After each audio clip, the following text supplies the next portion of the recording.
So the election's a few days away, and you know what's not being talked about by either side? The war in Afghanistan. Even though a couple of months ago it came out that we, the United States, in all of our wisdom, are funding both sides of the war in Afghanistan. Both sides. We are paying hundreds of millions to the Taliban so that they will let our trucks through to supply our troops, which means we are paying the Taliban millions so that we can fight the Taliban. That's right, Yossarian. We are losing a game of solitaire. Here's how to explain this a little more clearly.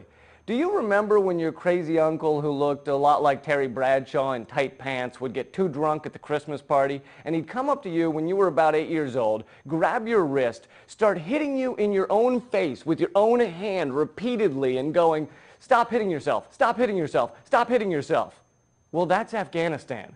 Except there's no uncle. It's just us punching ourselves repeatedly in the face and occasionally the crotch and paying billions for the privilege to do it. We are playing a game of Twister alone.